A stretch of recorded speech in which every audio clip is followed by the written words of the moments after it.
பாத்திரம் ஞான வைராகியபூஷணம் ஸ்ரீமத் வெங்கடநாதாரியம் வந்தே வேதாந்ததேசிகம் லக்ஷ்மீநாதசமாரம்பாம் நாதயாமனமத்தியமாம் அஸ்மதாச்சாரியபர்யந்தாம் வந்தே குருபரம்பராம் ஞானானந்தமயம் தேவம் நிர்மலஸ்படிகாகிருதிம் ஆதாரம் சர்வவித்யானாம் ஹயக்ரீவமுபாஸ்மயே திசந்து மே தேவ சதா த்வதீயாः தயாதரங்கானுஜரா கடாட்சாः ஸ்ரோத்ரேஷு பும்சாம் அமிர்தம் க்ஷரந்தீம் சரஸ்வதீம் சம்ஸ்ருதகாமதேனும் யஸ்யா பவத்பக்தஜனார்த்திஹந்தः பித்ருத்வம் அன்யேஷு அவிசார்யதூர்ணம் ஸ்தம்பே அவதாரதம் அனன்யலப்யம் ஸ்ரீலக்ஷ்மீநரசிம்ஹம் சரணம் பிரபத்யே. நீலாதுங்கஸ்தனகிரிதடி சுத்தமுத்போத்ய கிருஷ்ணம் வாராத்யம் ஸ்வம் ஸ்ருதி சதசிரசித்தமத்யாவயந்தி சோச்சிஷ்டாயாம் சரஜதி நிகழம் வியாபலாகிருதபுக்தை கோதாதஸ்யை நமயிதமிதம் பூஜையே வாஸ்து பூயः. அன்னவயல் புதுவை ஆண்டால் அரங்கற்கு பண்ணு திருப்பாவை பல்பதிகம் இன்னிசையால் பாடிக் கொடுத்தால் நற்பாமாலை பூமாலை சூடிக் கொடுத்தாலை சொல்லு சூடிக் கொடுத்த சுரமுடியே தொல்பாவை பாடி அருளவல்ல பல்வலையாய் நாடினே வேங்கடவக்கண்ணவதி என்னையும் மாற்றம் நாம் கடவா வண்ணமே நல்கு. வேயர் புகழ் வில்லிபுத்தூராடிப் பூரம் மேன்மேலும் மிக விளங்க விஷ்ணுசித்தன் தூய திருமகளாய் வந்தரங்கனார்க்கு துழாய் மாலை முடிசூடிக் கொடுத்த மாதே நேயமுடன் திருப்பாவை பாட்டாரைந்தும் நீ உரைத்த தையுறுதிங்கள் பாமாலை ஆய புகழ் 143 அன்புடனே அடியேனுக்கு அருள் செய் நீயே. நம சதசே. இன்றைக்கு திருப்பாவையினுடைய 23வது பாசுரத்தை நாம் அனுசந்தானம் பண்ண இருக்கின்றோம். வழக்கம்போல் திருப்பாவை பாசுரத்தினுடைய அர்த்த விசேஷங்களை அனுபவிப்பதற்கு முன் சுவாமி நிகமாந்த மகாதேசிகன் அருளியுள்ள கோதாஸ்துதியிலிருந்து 23வது ஸ்லோகத்தை அனுசந்தானம் பண்ணிவிட்டு தொடர்ந்து திருப்பாவையினுடைய பாசுர விசேஷங்களை அனுபவிப்போம். அர்ச்சம் சமர்ச்ச நியமய நிகம பிரசூனைஹி நாதம் त्वया கமலயா ச சமேயி வாம்சம் மாதசிரம் நிரவிசன் நிஜமாதிராஜ்யம் மான்யா மனுப்பிரபயோபி மகீக்ஷிதஸ்தே. இது கோதாஸ்துதியினுடைய 23வது ஸ்லோகம். இந்த ஸ்லோகத்திலே சுவாமி நிகமாந்த மகாதேசிகன் கோதா பிராட்டியை பார்த்து, தாயே, மதிப்புக்கு உரிய மனு போன்ற அரசர்கள் உன்னோடும் மகாலட்சுமியோடும் கூடிய எம்பெருமானிடமிருந்து உன்னுடைய நாயகனாகிய எம்பெருமான் நியமித்தபடி அந்த ஆகமங்களில் சொல்லியிருக்கின்றபடி புஷ்பங்களால் நன்கு ஆராதித்து தங்களுடைய அரசாட்சியை நீண்ட காலம் அனுபவித்து வந்தார்கள். ஆகவே திருவுடன் சேர்ந்த செழுமணியாக அந்த எம்பெருமானை உன்னுடன் சேர்த்து அனுபவித்து அவர்கள் நல்ல புஷ்பங்களால் சாஸ்திரங்கள் அனுமதித்த புஷ்பங்களால் அர்ச்சனை பண்ணியதுடன் விளைவன்றோ அவர்களுடைய நெடிய நீண்ட அரசாட்சி என்று போற்றி பாடுகின்றார் என்று அர்த்தம் கொள்ள வேண்டும். தொடர்ந்து இன்றைய பாசுரமாகிய திருப்பாவையினுடைய 23வது பாசுரத்தை அனுசந்தானம் பண்ணுவோம். மாறி மலை முழஞ்சில் மண்ணிக் கிடந்துறங்கும் சீரிய சிங்கம் அறிவுற்று தீவிழித்து வேரிமயிர் பொங்க எப்பாடும் பேர்ந்து உதறி மூறி நிமிர்ந்து முழங்கி புறப்பட்டு பொதருமா போலே நீ பூவை பூவண்ணா உன் கோயில் நின்று இங்கனே போந்தருளி கோப்புடைய சீரிய சிங்காதனத்திலிருந்து யாம் வந்த காரியம் ஆராய்ந்து அருளியலோர் எம்பாவாய் என்பது இன்றைய 23வது பாசுரம். இந்த பாசுரத்தினுடைய சிறப்பு பகவத் கிருபையை யாதவ சிம்மமாகிய கிருஷ்ண சிம்மத்திடம் அவனுடைய காம்பீரியத்தை போற்றி பாடி ஆண்டாள் நாச்சியார் பிரார்த்தனை பண்ணுவதாக அமைந்திருக்கின்றது. நேற்றைய பாசுரமாகிய அங்கன்மா ஞாலத்து அரசர் பாசுரத்தில் ஆண்டாள் தன் தோழியுடன் நப்பிண்ணை பிராட்டியை முன்னிட்டு கண்ணனுடைய திருமாளிகையில் அவனிடம் நெருங்கி சிவந்த கண்களை உடைய எம்பெருமானுடைய தாமரை போன்ற அந்த கண்கள் மெல்ல மெல்ல திறந்து எங்களுக்கு அனுகிரகம் பண்ண வேண்டும் என்று பிரார்த்தித்தபடி அந்த மாயகிருஷ்ணன் துயிலெழுந்து வரும் அழகை இந்த பாசுரத்திலே அனுபவிக்க வேண்டும் என்று தன் பெடையோடு குகையிலே படுத்திருக்கின்ற சிங்கம் விழித்து எழுந்து சீர்த்து வருகின்ற பொழுது எப்படி ஒரு நடை அழகு இருக்குமோ அப்படி அனுபவித்திருக்கின்றாள் ஆண்டாள் நாச்சியார் இந்த பாசுரத்திலே. தன் தோழியர்களான கோபியர்கள் புடைசூழ கண்ணனுடைய திருமுற்றத்திலே புகுந்து அவனுடைய அறைக்கு பெண் எத்துணை ஞானத்துடன் எவ்வளவு சாதுரியமாக பேசுகின்றாள் என்று அவளுடைய வார்த்தைகளுடைய ஆழத்தையும் அவளுடைய வர்ணனைகளுடைய காம்பீரியத்தையும் அழகையும் தன்மீதுள்ள காதலை அவள் வெளிப்படுத்துகின்ற அந்த அழகையும் ரசித்து அறியாத சிறுமி போல இருந்த அந்த சிறுமியை அறியாதவனாகிய அந்த கண்ணன் அவளுடைய பிரேமையினுடைய தாக்கத்தை உணர்ந்து நான் என்ன செய்ய வேண்டும் என்று கேட்க, நீ எழுந்து வந்து சீரிய சிம்மாதனத்தில் அமர்ந்து யாம் வந்த காரியம் ஆராய்ந்து அருள வேண்டும் என்று கோதை நாட்டியால் பிரார்த்திக்கின்றார். இங்கு இந்த பாசுரத்திலே ஒரு விசேஷத்தை அனுபவிப்போம். இந்த பாசுரம் 23வது பாசுரம். 23 என்பது 2, 3. 2ஐயும் 3ஐயும் கூட்டினால் என்ன வரும்? 5. நட்சத்திர வரிசையிலே 5வது நட்சத்திரம் எது? மிருக சீருஷம். மிருகங்களுக்கு சீருஷம். அதாவது இரணியன் நினைத்து பார்க்காத அளவிற்கு ஒரு உரு கொள்ள வேண்டும் என்று எம்பெருமான் தீர்மானித்து அந்த மிருகேந்திரமாகிய சிம்ம உருவத்தை தன் முகமாக கொண்டு நர சிம்மனாக அவதாரம் பண்ணினாள். மிருகசீர்ஷம் என்ற நட்சத்திரத்தை உணர்த்துவது நரசிம்மனைத்தான் என்ற மனதிலே கொண்டோம் என்றால், ஆண்டாலும் அப்படி நினைத்துத்தான் 2, 3, 5 என்று 23வது பாசுரமாக இந்த பாசுரத்தை நமக்கு அனுகிரகம் பண்ணி இருக்கின்றாளோ என்று அனுபவிப்பதும் ஒரு ரசமான அனுபவம் தான். இதற்கு சாஸ்திரம் எல்லாம் கேட்காதீங்க, இது ஒரு அனுபவம். இப்போ வாசல்ல வர உள்ள அப்படியே நம்ம கண் முன்ன இன்னைக்கு ஆண்டாள் சீரிய சிம்மாசனத்திலிருந்து யாம் வந்த காரியம் அருளேலோர் எம்பாவான்னு கேட்டால் இல்லையா, அந்த சீரிய சிம்மாசனம் இங்க இருக்கு. இதனுடைய பிரதிபலிப்பு வாசல்ல கோலமா இருக்கு, மாமியுடைய கைவண்ணத்தில். கைவண்ணம் அங்கு கண்டேன், எம்பெருமானுடைய திருவண்ணம் இங்கு கண்டுகின்றேன். இப்படி அனுபவிக்கணும். இதுதான் பெருமாளுடைய அந்த அனுபவம் நம் உள்ளத்திலே எப்படி வந்து சேர்கின்றது என்பதை பிரதிபலிப்பதாக அமைகின்றது. பார்க்கும் இடமெல்லாம் கண்ணனாக பார்த்து, நிற்கின்ற மரங்கள் எல்லாம் நெடுமாளாக பார்த்து, மேகத்தை பார்த்தால் கிருஷ்ணா, மயிலை பார்த்தால் கிருஷ்ணா, கடலை பார்த்தால் கிருஷ்ணா என்று கண்ணனிலேயே கரைந்த அந்த ஆண்டாள் நாச்சியாருடைய பாசுரங்களிலே நாம் கரைந்து விட்டால், அவள் பாசுரங்களுடைய சுவாபதேசத்தை உள்ளர்த்தத்தை மனதிலே கொண்டு விட்டால் இப்படி போன்ற நிதர்சனமான உண்மைகள் நம் கண்முன்னே வந்து நிற்கும் என்பதுதான் இன்றைக்கு இந்த திருக்கோயிலின் திருவாசலிலே அமைந்திருக்கின்ற கோலம் திருமாமணி மண்டபத்தை உள்ளுரை பொருளாக நமக்கு எடுத்து காட்டுகின்றது. அது மாமியோட கைவண்ணத்தில் என்று நாம் அனுபவிக்க வேண்டும்.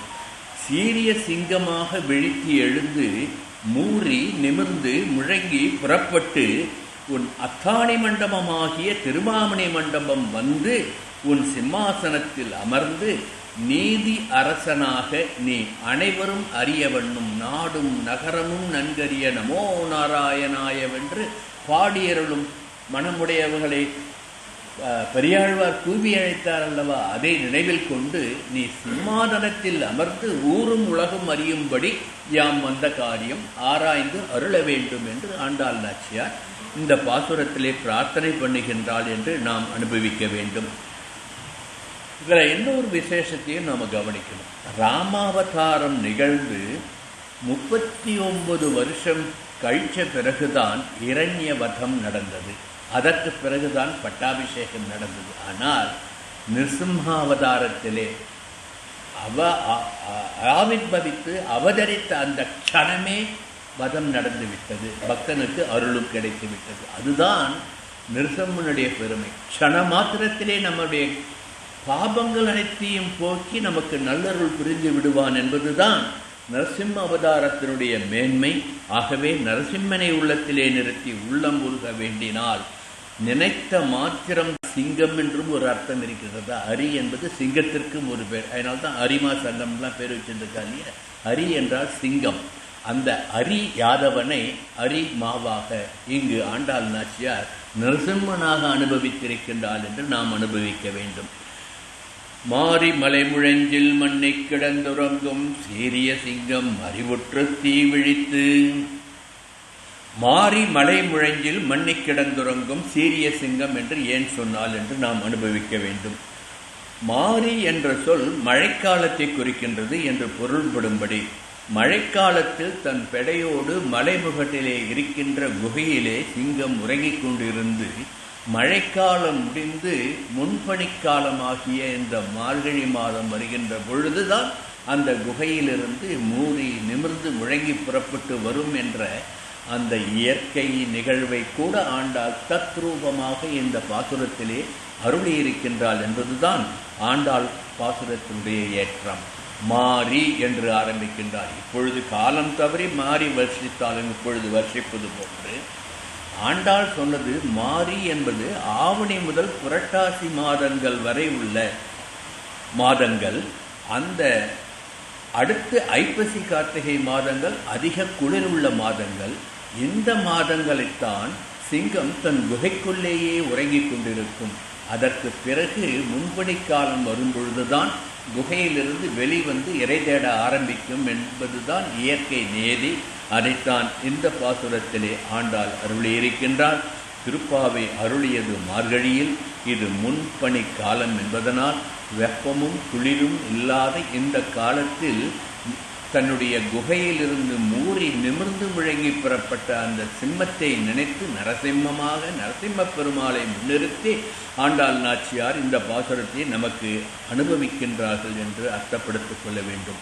ஆகவேதான் ஆவணி முதல் ஐப்பசி வரை உள்ள காலத்தை, 4 மாத காலத்தை சாதுர்மாசிய காலம் என்று நம் யதிகள் அனுபவிப்பார்கள். ஏன் சாதுர்மாசியம் அனுபவிக்கின்றார்கள்? இது பாசுரத்துக்கு மாறி என்ற வார்த்தைக்கு தொடர்புபடுத்தி அனுபவிப்போம். 4 இந்த மழைக்காலங்களிலே லோகத்திலே புழு பூச்சிகள் அதிகமாக வெளியிலே நடமாட்டம் இருக்கும். யதிகள் எங்கு சென்றாலும் நடந்துதான் போய் எம்பெருமானை மங்களாசாசனம் பண்ணுவார்கள். அது திருக்குடந்தை ஆண்டவனோடு அந்த சம்பிரதாயம் முடிஞ்சிருக்கு போல் இருக்கு. இப்பெல்லாம் எதிகள் வாகனத்தில் தான் போகிறார். இதை திருக்குடந்தை ஆண்டவன் போது ஒரு ஞாபகம் வருது. திருக்குடந்தை ஆண்டவனுடைய அந்திம காலத்திலே அவருக்கு இதய நோய் வந்துவிட்டது. அவரை ஆஸ்பத்திரிக்கு கூட்டிட்டு போகும்பொழுது வாகனத்தில் போகலான்னு கூட மறுத்து விட்டார். தன் உயிர் பெறுகின்ற தருவாயில் கூட தான் கொண்ட சித்தாந்தத்திலே கொள்கையிலே நிலையாக நின்றவர் மகாபுருஷர் அல்லவா. ஆகவே அவரை நாம் நினைத்துக் கொள்ள வேண்டும். ஆகவே தான் இந்த ஆவணி முதல் ஐப்பசி வரை உள்ள காலத்தை சாதுர்மாசியம் என்று யதிகள் அனுபவிப்பார்கள். தாங்கள் நடந்து சென்றால் அப்பொழுது அதிகமாக வெளியிலே வருகின்ற புழு பூச்சிகள் தங்களால் மெதிப்பட்டு இறந்துவிடுமோ என்ற அகிம்சை, மற்றவர்களுக்கு தங்களால் துன்பம் வரக்கூடாது என்ற அகிம்சையை உணர்த்தினார்கள். அதே போன்று தன்னை சூழ்ந்து வருகின்ற சிஷ்யர்களுக்கு அந்த புழு பூச்சிகளால் ஏதாவது தொந்தரவு வந்துவிடுமோ என்று மஞ்சி ஏதாவது ஒரு இடத்தில் தங்கி 4 மாத காலம் விரதம் இருந்து காலட்சேபம் பண்ணி சத்விஷயங்களை சிஷ்யர்களுக்கு எடுத்துச் சொல்லுவது நம் சம்பிரதாயமாக இருந்தது. அந்த 4 மாதம் என்பது இப்போ 4 பட்சமாக சுருங்கிவிட்டது காலத்தினுடைய கோலமாக. இது வேறு விஷயம். ஏன்னா யதிகள் எந்த ஒரு இடத்திலும் 3 இரவு அல்லது 3 நாட்களுக்கு மேல் தங்கக்கூடாது என்று சாஸ்திரம் சொல்லுகிறது. அப்படி இருக்க அதே சாஸ்திரம்தான் யதிகள் இந்த 4 மாதமும் சாதுரிய மாசம் அனுஷ்டிப்பதற்காக மட்டும் ஏதாவது ஒரு இடத்தில் இருந்து காலட்சேபம் பண்ணி அனுகிரகிக்க வேண்டும் என்று சொல்லுகின்றது. இப்படி சாதுர்மாசியத்தை தான் இந்த மாறி மலை முழங்கில் மண்ணை கிடந்தொருங்கும் சீரிய சிம்மம் என்று சொல்லி, அந்த சிம்மம் போன்ற நம் எதிராஜர்கள் சாதுர்மாசிய காலத்திலே ஓரிடத்திலே தங்கிக் கொண்டு நமக்கு அனுகிரகம் பண்ணிக்கின்றார்கள் என்று எப்படி சிங்கம் குகையிலேயே உறங்கிக் கொண்டிருக்கின்றதோ அதுபோன்று ஓரிடத்தில் இந்த எதிராஜர்கள் இருந்து நமக்கு அனுகிரகம் பண்ணுவார்கள் என்பதை குறிப்பிலே உணர்த்தினால் என்று அனுபவிப்பதும், இதுக்கு சாஸ்திரம் கேட்காதீங்க, ஒரு அனுபவம் தான் என்று நாம் அனுபவிக்க வேண்டும். இதை அர்ஜுனன் கிருஷ்ணன்ட்ட எம்பெருமான் எப்படி சாதுர்மாசிய விரதம் அனுபவித்தார் என்று கேட்பதாக மகாபாரதத்திலே ஒரு வாக்கியம் இருக்கின்றது. மகாவிஷ்ணு ஆவணி மாதம் வளர்பிறை ஏகாதசிக்கு மறுநாள் துவாதசி அன்று பார்க்கடலில் ஆதிசேஷன் மீது அரவணையில் பள்ளி கொண்டு யோக நித்திரையில் ஆழ்ந்துவிட்டு அந்த உறக்கத்திலிருந்து யோக நித்திரையிலிருந்து கார்த்திகை மாதம் துவாதசி அன்றுதான் திருக்கண் மலர்வார் என்பது மகாபாரதத்திலே சொல்லி இருக்கின்றது. அர்ஜுனனுக்கு கிருஷ்ணன் சொல்லுவதாக அதை நாம் இன்று நினைத்து பார்க்க வேண்டும். இந்த இடைப்பட்ட காலத்தை தான் இந்த சாதுர்மாசியம் என்று அதை நமக்கு எடுத்து காட்டுவதாகத்தான் இந்த மாரி மலை முழங்கில் மண்ணிக் கிடந்துருகின்ற சிங்கத்தை சொல்லுகின்றார்கள். இப்படி இந்த சாதுர்மாசிய விரதம் வராக புராணத்திலும் சொல்லப்பட்டிருக்கின்றது. அது ஒரு தகவலுக்காக சொல்கின்றேன். இப்படிப்பட்ட இந்த 4 மாத காலத்தில் ஆச்சாரிய புருஷர்கள் விரதம் அனுபவித்து நமக்கு காலக்ஷேபம் பண்ணி சத் சிஷ்யர்களுக்கு நல்ல அனுகிரகம் பண்ணுகின்றார்கள் என்றும் ஒரு உள்ளுரை பொருளை நாம் அனுபவிக்கலாம். மாரி மலை முழங்கில் மண்ணிக் கிடந்துறங்கும் சீரிய சிங்கம் அறிவுற்று தீ விழித்து. இதில் இன்னொரு விசேஷம் பார்க்கலான்னா, இந்த மாரி என்ற சொல்லை ஆண்டாள் நாச்சியார் திருப்பாவையிலே 2 இடத்திலே உபயோகப்படுத்தியிருக்கின்றார். 3வது பாசுரம் ஆழிமழை கண்ணாவில் சொல்லியிருக்கார். இன்றைக்கு 23வது பாசுரத்திலும் மாரி என்ற வார்த்தையை உபயோகித்திருக்கின்றார். அப்படியும் ஒரு அனுபவம்.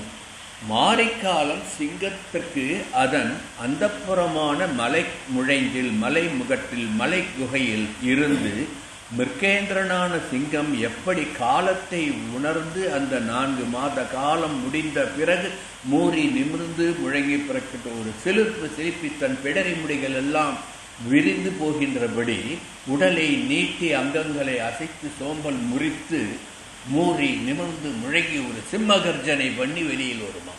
இது இயற்கையாக நடக்கின்ற நிகழ்வு. இதை ஆண்டாள் இந்த பாசுரத்திலே பதிவு பண்ணியிருக்கின்றார். இதை அந்த மிருகேந்திரனாகிய அந்த சிம்மம் மலைக்குகையிலே உறங்கிக் கொண்டிருந்தது. நீயோ நப்பின்னை கொங்கை மேல் வைத்து கிடந்த மலர் மார்பா என்று யாதவ சிம்மம் இங்கு நப்பின்னையுடைய அரவணைப்பிலே இருந்தான் என்று முன்றைய பாசுரத்திலே சொன்னாள் அல்லவா. அதையும் நாம் ஒப்பிட்டு நோக்கலாம். இதையே இன்னொரு விதமாக எம்பெருமானான சிம்மம் வேதமான மலையை பற்றி கொண்டு இருக்கின்றது. அந்த வேத சிம்மம்தான் யாதவ சிம்மமாக கண்ணனாக அவதாரம் பண்ணி மலரால் தனத்துள்ளான் என்று பேயாழ்வார் 3ஆம் திருவந்தாதி பாசுரத்தில் அனுபவித்தபடியும் சங்கு தங்கு முன்கை நங்கை கொங்கை தங்களுற்றான் என்று திருமழிசைப்பிரான் திருச்சந்த விருத்தத்திலே அனுபவித்தபடியும் நப்பின்னை கொங்கமே வைத்து கிடந்த மலர் மார்பா என்று ஆண்டாள் நாச்சியாரே அனுபவித்தபடியும் இந்த யாதவ சிம்மத்தை முன்னிறுத்தித்தான் இந்த பாசுரத்திலே சொல்லுகின்றார் என்று நாம் அனுபவிக்க வேண்டும். மிருகேந்திரனாகிய அந்த சிம்மத்திற்கு, காட்டிலே வாழ்கின்ற சிம்மத்திற்கு, வனராஜனுக்கு முடிசூட்டப்படாமலேயே அதன் பிறப்பினாலேயே எல்லா விலங்குகளுக்கும் அது ராஜாவாக தலைவனாக இருந்தது. ஆனால் கண்ணன் என்ற யாதவ சிம்மமோ யசோதை இளஞ்சிங்கமாக சிற்றாயர் சிங்கமாக அவதாரம் பண்ணி நம் உள்ளம் என்ற குகையிலே வசிக்கின்றான் என்றும் ஒரு அர்த்தத்தை எடுத்துக்கொள்ளலாம். இதற்கு ஆதாரம் கேட்டார் பெரியாழ்வாருடைய ஒரு பாசுரத்தை சொல்லுகின்றேன். பற்றார் நடுங்க முன் பாஞ்ச சந்நியத்தை வாய் வைத்து போரேரே என் சிற்றாயர் சிங்கமே சீதை மணாலா சிறுக்குட்டச் செங்கன் மாலே என்று பெரியார் திருமொழியிலே இருக்கின்ற பாசுரம். யாதவ சிம்மமாகிய அந்த கண்ணனை, யசோதை இளஞ்சிங்கத்தை சிற்றாயர் சிங்கம், ஆயர்களுடைய சிங்கம் என்று சொல்லி யாதவ சிம்மம் என்று நாம் அனுபவிக்கின்றபடி நமக்கு ஆழ்வார் பாசுரம் அனுகிரகம் பண்ணுகின்றது. இப்படி பார்த்தோம் என்றால் இந்த பாசுரத்திலே மாரி என்று அந்த சொல்லாடலை, அந்த சொல்லை ஆண்டாள் 2 பாசுரங்களிலே அனுபவித்தாள் என்று பார்த்தோம் அல்லவா. ஆனால் ஆழ்வார்கள் மாரி என்ற சொல்லை மாரி, கல்மாரி, சரமாரி, அருள்மாரி, குளிர்மாரி, இன்பமாரி என்றெல்லாம் 32 பாசுரங்களிலே திவ்ய பிரபந்தத்திலே அனுகிரகித்திருக்கின்றார்கள். சந்தேகம் இருந்ததுன்னா திவ்ய பிரபந்த புஸ்தகத்தை எடுத்து வச்சுட்டு எண்ணி பாருங்க. 32 முறை மாறி என்ற சொல்லை ஆழ்வார்கள் அனுபவித்திருக்கின்றார்கள் வெவ்வேறு ரூபத்திலே. மாறி, கல்மாறி, சரமாறி, அருள்மாறி, குளிர்மாறி, இன்பமாறி என்றெல்லாம். இதெல்லாம் ஒரு இனிய அனுபவம். இப்படிப்பட்ட அறியாதவனை அறிந்ததனால்தான் அந்த அறியாதவனை அறிந்து மகிழ்வோம் ஆண்டாளை போன்று என்று இந்த சத் சங்கத்திலே பிரார்த்தனை பண்ணுகின்றேன். மாறி மலை முழங்கில் மண்ணி கிடந்துறங்கும் சீரிய சிங்கம் அறிவுற்று தீவிழித்து என்று சொல்லுகின்றார். மண்ணி கிடந்துறங்கும் என்பதற்கு நிலை கொண்டு தங்கியிருத்தல் என்று அர்த்தம். அதாவது இந்த சிங்கமானது தன்னுடைய குகையிலே தன் பேடையோடு மண்ணி கிடந்தது என்றால் அங்கு 2 சிங்கங்கள் இருப்பது போல் தெரியவில்லை. ஒரே சிங்கம் போன்ற தோற்றத்திலே ஒன்றை ஒன்று பிணைந்து கொண்டு இருந்தன என்று பெரியவர்கள் அனுபவிப்பார்கள். அதைத்தான் நப்பிண்ணை கொங்கை மேல் வைத்து கிடந்த மலர்மார்பா யாதவ சிம்மா என்று ஆண்டாள் அனுபவிக்கின்றாள் என்று நாம் அனுபவிக்க வேண்டும். ஆகவே மண்ணி என்ற சொல்லுக்கு வேறு ஒரு பொருளும். இங்க நிலைத்திருத்தல், ஒரே இடத்தில் இருத்தல் என்று அனுபவித்தோம் அல்லவா? அந்த மண்ணி என்ற அந்த ஊத்தை சொல்லுக்கு கோபம், துக்கம், அகந்தை, இடர், தியாகம் என்று பல பொருள்கள் இருக்கின்றன. அகந்தை என்ற பொருள் கொண்டோம் என்றால் என்னை யார் என்ன செய்ய முடியும் என்ற ஒரு அகந்தையிலே அந்த சீரிய சிங்கம் குகையிலே படுத்து உறங்கிக் கொண்டிருந்தது. சிம்மம், காட்டிலே வாழ்கின்ற சிங்கமாகிய சிம்மம், அது சிங்கத்தினுடைய அகந்தை. அது வனராஜன் அல்லவா? என்னை யாராலும் கட்டுப்படுத்த முடியாது என்று அது இருந்து இருமாந்திருந்த சிங்கத்தை குறிப்பதாக சொல்லி தான் தலைவன், கானகத்திற்கே தலைவன் என்ற அந்த இருமாப்பை எடுத்து காட்டுவதாக அனுபவிக்கலாம். அதிலும் நீக்கமர நிறைந்திருக்கின்றான் என்று அனுபவித்திருக்கின்றார்கள். அப்படி ஆழ்வார்களுக்கு மிகவும் பிடித்த ஒரு சொல் மண்ணி என்ற சொல். மண்ணு, மண்ணிய, மண்ணி என்று ஆழ்வார்கள் இந்த சொல்லை வெவ்வேறு பாசுரங்களிலே எடுத்து கையாண்டிருப்பதை நோக்கிறோம் என்றால் திவ்ய பிரபந்தத்திலே 172 பாசுரங்களிலே மண்ணு, மண்ணிய, மண்ணி என்றெல்லாம் ஆழ்வார்கள் அனுபவித்திருக்கிறார்கள். நீங்களும் அனுபவித்து பாருங்கள் பிரபந்தத்தை வாசித்து. இப்படி மழை நின்றதும் குளிரும் போய்விட்டது. இதற்கு முன்பனிக்காலம் என்கின்ற இந்த மார்கழி மாதம் தொடங்கிவிட்டது. ஆகவே இதுவரை உறங்கிக் கொண்டிருந்த அந்த வனராஜனாகிய மிருகேந்திரனாகிய சிம்மம் மூறி நிமிர்ந்து முழங்கி புறப்பட்டது என்று பொதுவான அர்த்தம் இந்த பாசுர வழியிலே துவனி கிடைத்தாலும் நம் யாதவ சிம்மம் ஆண்டாளுடைய காதல் கனிய அவள் வேண்டுகோளை ஏற்று கண்மலர்ந்து சீரிய சிங்காதனத்தில் ஏறி அமர்கின்ற காலப்பக்குவம் வந்துவிட்டது என்பதைத்தான் இந்த பாசுரத்திலே நாம் சுவாபதேசமாக அனுபவிக்க வேண்டும். மாரிமலை முழங்கில் மண்ணை கிடந்துறங்கும் சீரிய சிங்கம், இதை இன்னொரு விதமாக அனுபவிச்சு பார்ப்போம். ஆண்டாள் திருப்பாவையினுடைய முதல் பாசுரத்திலேயே ஏறார்ந்த கண்ணி யசோதை இளஞ்சிங்கம் என்று கண்ணனை பாராட்டினாள் அல்லவா? அத்தகைய பெருமைக்குரிய அந்த கண்ணனை பல்வேறு நிலைகளிலே அவள் நோன்பு நோற்று பல்வேறு நிலைகளில் அவனை பிரார்த்தித்து இறுதியாக இப்பொழுது நீ சீரிய சிம்மாதனத்தில் அமர்ந்து எங்களுடைய கோரிக்கையை ஏற்று ஆராய்ந்து நாங்கள் வந்த காரியம் என்ன என்பதை ஆராய்ந்து அருள் புரிய வேண்டும் என்று கேட்பதாக இந்த 23வது பாசுரம் அமைந்திருக்கின்றது. இன்னொரு விதமாக அனுபவிப்போம். மலை முழஞ்சு என்பதை நம் ஹிருதயமாகிய குகை என்று எடுத்துக்கொண்டோம் என்றால் இந்த குகைக்குள்ளே 2 சிங்கங்கள் உறங்குகின்றன. அங்கே சிம்மம் தன் பெடையோடு உறங்கிற்றல்லவா? 2 சிம்மங்கள் மாறி மலை முழஞ்சில் மண்ணி கிடந்ததல்லவா? அதே போன்று நம் ஹிருதய குகைக்குள்ளே 2 சிங்கங்கள் மண்ணி கிடக்கின்றன. யார் அந்த 2 சிங்கங்கள்? ஒன்று ஆத்மா, இன்னொன்று பரமாத்மா. இந்த ஆத்மாவையும் பரமாத்மாவையும் பிரிக்க முடியாது என்பதுதான் நம் ஸ்ரீ வைஷ்ணவ தத்துவம். எப்பொழுதுமே இரட்டையாக காட்டுவது. இதுவே அத்வைத தத்துவத்திலே போனால் எல்லாம் ஒன்று எல்லாம் ஒன்றுன்னு சொல்லுவார்கள். அது கிடையாது. ஆத்மா வேறு, பரமாத்மா வேறு. ஆத்மாவுக்கும் பரமாத்மாவுக்கும் உள்ள தொடர்புகளை வேதத்தை கொண்டு, வேத வாக்கியங்களை கொண்டு ஸ்தாபனம் பண்ணி காட்டினார் அல்லவா நம் ஸ்தாபனர். பாஷ்யக்காரர் என்று நாம் போற்றுகின்ற அந்த ராமானுஜர் அவரை நினைத்து பார்க்க வேண்டும். அவந்த ஆச்சாரியனை நினைத்து இந்த பாசுரத்தை நாம் அனுபவிக்க வேண்டும். இப்படி பரமாத்மா ஆத்மா என்ற இரண்டு சிங்கங்கள் நம் ஹிருதய குகையில் உறங்கிக் கொண்டிருக்கின்றன என்று நாம் இந்த பாசுரத்தினுடைய முதல் வரிக்கு அர்த்தம் அனுபவிக்கலாம். 3, 4வது பாசுரங்களிலே தீங்கின்றி நாடெல்லாம் செழிக்க மழை வேண்டினால் ஆண்டாள் நாச்சியார். இந்த பாசுரத்திலே நமது மனமாகிய ஹிருதயமாகிய இந்த குகைக்குள்ளே மமத்தை அகங்காரங்கள் என்ற மழை அதிகமாக வர்ஷித்து கொண்டிருக்கின்றது. அதனால் தீங்கு ஏற்படுகின்றது. ஆகவே எங்களுக்கு தீங்கின்றி எங்கள் ஹிருதய குகையிலே இருக்கின்ற அகங்கார மகங்காரங்களை நீக்கி அருள் புரிய வேண்டும். தீங்கின்றி நாடெல்லாம் செழிக்க வேண்டும் என்றால் நாடாக நம்மை நாமே உருவகித்துக் கொண்டோம் என்றால், நாம் நன்றாக இருக்க வேண்டும் என்றால் அகங்காரமும் மகங்காரமும் தொலைய வேண்டும் இந்த இதய குகையிலே.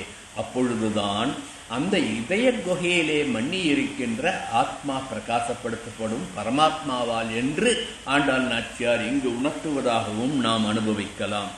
மூறி நிமிர்ந்து என்று பாசுர வரியை கவனிக்க வேண்டும்.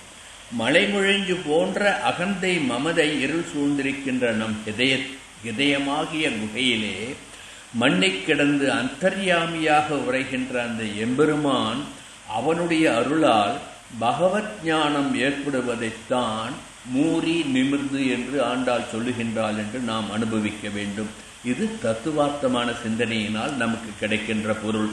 இப்படி அகங்காரமும் மமகாரமும் நம் ஹிருதயத்திலிருந்து நீங்கிவிட்டால் பகவான் நமக்கு தெரிவான் என்பதை இந்த பாசுரத்திலே மூறி நிமிர்ந்து முழங்கி புறப்பட்டு என்ற வார்த்தைகளிலே ஆண்டாள் சொல்கின்றாள் என்றும் அனுபவிக்கலாம். இன்னொரு விதமாக அனுபவிப்போம். மாறி மலை முழங்கில் மண்ணிக் கிடந்துறங்கும் சீரிய சிங்கம் என்று சொல்லுகின்றாள். மாறி என்றால் பார்க்கடல், மலை என்பது 1000 பராகங்களை உடைய ஆதிசேஷன். அந்த ஆதிசேஷன் மேல் பள்ளி கொண்டிருக்கின்ற அந்த எம்பெருமானை நினைத்து அந்த ஆதிசேஷன் என்ன பண்ணுவான்? சென்றால் குடையாம், இருந்தால் சிங்காதனமாம், நின்றால் மரவடியாம் நீள்கடலுள் என்றும் அணியாம் பெருமாக்கு அரவு என்று கைங்கரிய சேஷன் அல்லவா, கைங்கரிய சிரேஷ்டன் அல்லவா. அப்படி மாரி என்ற பார்க்கடலாக உருவகம் கொண்டோம் என்றால் அந்த மாரியில் மலை போன்று பார்க்கடலில் மலை போன்று ஆதிசேஷன் இருக்க அந்த ஆதிசேஷ அந்த அரவணையின் மேல் எம்பெருமான் பள்ளி கொண்டிருக்கின்றான் என்றும் இந்த பாசுரத்தை நாம் அனுபவிக்கலாம். ஆகவே ஆண்டாள் அனுபவித்தபடி ராகவ சிம்மமாக, ரங்க சிம்மமாக, மாதவ சிம்மமாக, யாதவ சிம்மமாக என்று ஆண்டாளிற்கு மிகவும் உகந்த ஆளரி சிம்மமாக, சீரிய சிங்கமாக நாம் அனுபவிக்க வேண்டும் நிருசிம்ம பெருமாளை இந்த பாசுரத்தில் என்று உட்கருத்தை சுவாபதேசத்தை உணர்த்துவார்கள் பெரியவர்கள். சீரிய சிங்கம் அறிவுற்று தீவிழித்து, ஏற்கனவே சொன்னது போன்று மழைக்காலம் முடிந்தவுடன் முன்பனிக்காலம் வந்தவுடன் இயற்கையாக இருக்கின்ற அசேதன பொருளாகிய அந்த சிங்கம் என்ற அந்த ஒரு பிராணி தன்னுடைய குகையிலிருந்து முழங்கி புறப்பட்டு வெளியிலே வருகின்றது.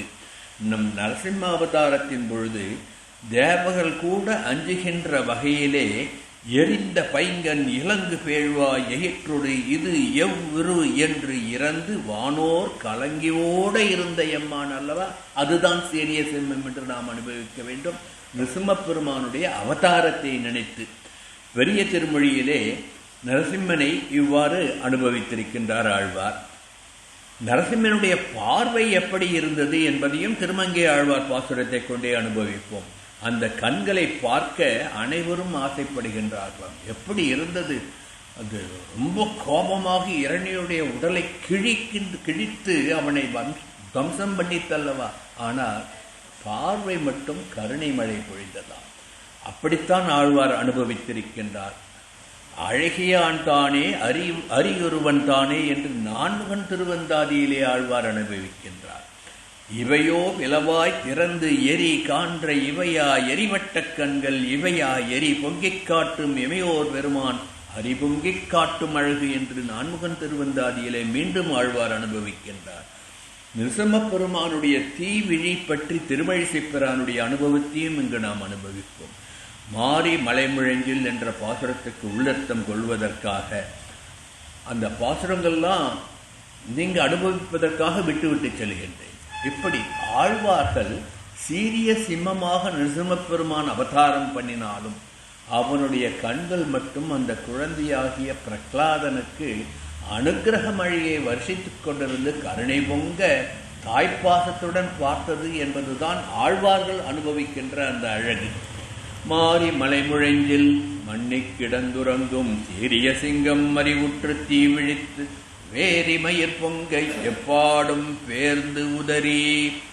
எங்கெல்லாம் எப்பொழுதெல்லாம் அதர்மம் தலை தூக்குகின்றதோ அப்பொழுதெல்லாம் மூறி நிமிர்ந்து முழங்கி புறப்பட்டு வருவேன் என்று எம்பெருமான் சொன்னான் அல்லவா பகவத்கீதையிலே. என்ன சொன்னார்? பரித்ராணாய சாதூனாம் விநாசாய துஷ்கிருதாம் தர்ம சம்ஸ்தாபனார்த்தாய சம்பவாமி யுகே யுகே என்று யுகந்தோறும் அதர்மம் தலையெடுக்கும் பொழுதெல்லாம் நான் மூறி நிமிர்ந்து வந்து அவதாரம் பண்ணுவேன் என்று சொன்னான் அல்லவா பகவான். அதைத்தான் நாம் இங்கு நினைக்க வேண்டும். இதை நினைத்துத்தான் சீரிய சிம்மம் மூறி நிமிர்ந்து முழங்கி புறப்பட்டு கம்சன் சிசுபாலன் போன்ற கொடியவர்களை அழிப்பதற்காக, அவர்களுடைய அதர்மத்தை அழித்து தர்மத்தை ஸ்தாபனம் பண்ணுவதற்காக பகவான் பகவத்கீதையிலே சொன்னது போல் இங்கு யாதவ சிம்மமாக கண்ணனாக எம் எதுகுலத்திலே வந்து அவதரித்து விட்டான் என்று ஆண்டாள் நாச்சியார் இந்த பாசுரத்தை அருளியுள்ளாள் என்றும் நாம் அனுபவிக்கலாம். இது ஒரு ரசனை.